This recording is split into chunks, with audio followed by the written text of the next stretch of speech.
Thanks for joining me. I'm Rick Kahler. Until recently, I was totally convinced that Ebenezer Scrooge was a conservative.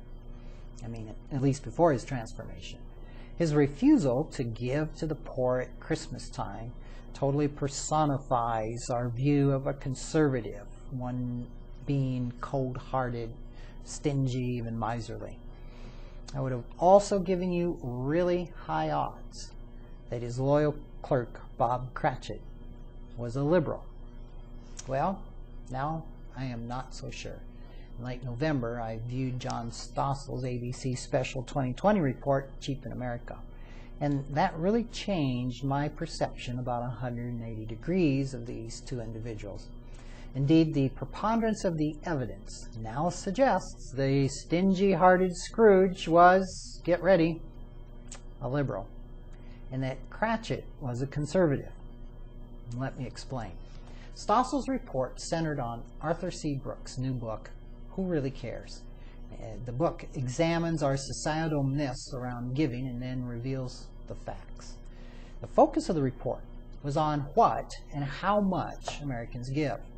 It really caused me to pause and ponder a few of my own unconscious beliefs around giving. One belief that I discovered I had was that liberals give more than conservatives.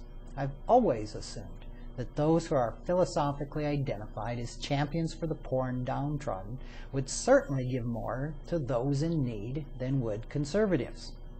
I mean, conservatives, after all, are philosophically quite different from liberals. They embrace individual responsibility and capitalism, both attitudes having less heart than a more liberal philosophy.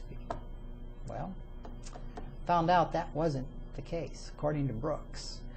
Of the top 25 states where people give the greatest amount of money in relation to their income, 24 are red states. In fact, conservatives give 30% more than liberals and actually make less. Now this turns my stereotype money scripts right on their noses. There's got to be some mistake here. Why are people who are identified more with championing the issues of the poor apparently champions in word only and not their actions? Or at least that's kind of what it looks like. Seems almost hypocritical. Well, Stossel suggests at the core of progressive philosophy is a belief in large government, as well as a belief that it is the government's responsibility to aid and support the poor through the redistribution of wealth. He says that people who believe it's the government's job to make incomes more equal are naturally less disposed to giving. Sounds like Scrooge, doesn't it? Another predictor of a person's generosity is whether the person is religious. Religious individuals, they find, give 4 times more to charity than the non-religious. And interestingly enough, not just to their churches. They give more to other charities, to the homeless. They even give more blood to local blood banks.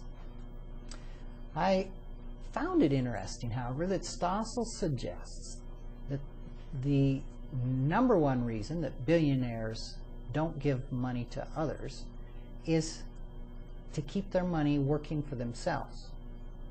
He suggests maybe the best thing for them to do is that rather than give, not give their money away at all. He contends that the wealthy, through investing their money, create more jobs than governments or charities combined. According to him, creating jobs is a better way of helping people than giving money away. Now, this is pretty interesting.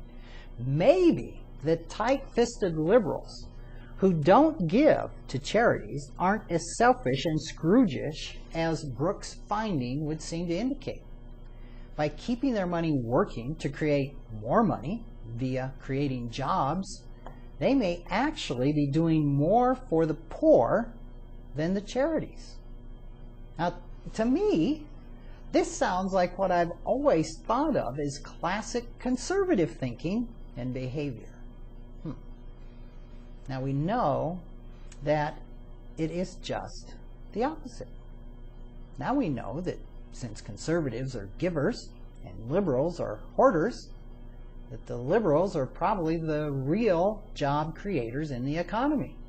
Now, could it be that the conservatives who give are really the liberals, and the liberals who keep their money are really the conservatives? I suspect that once this information is disseminated, there are going to be a lot of very unhappy liberals who find out they're really conservatives. That shock might be greater than the shock Ebenezer Scrooge felt when he saw his ghostly visitors, but who knows? Maybe that experience will be equally as life-changing. Thanks for joining me.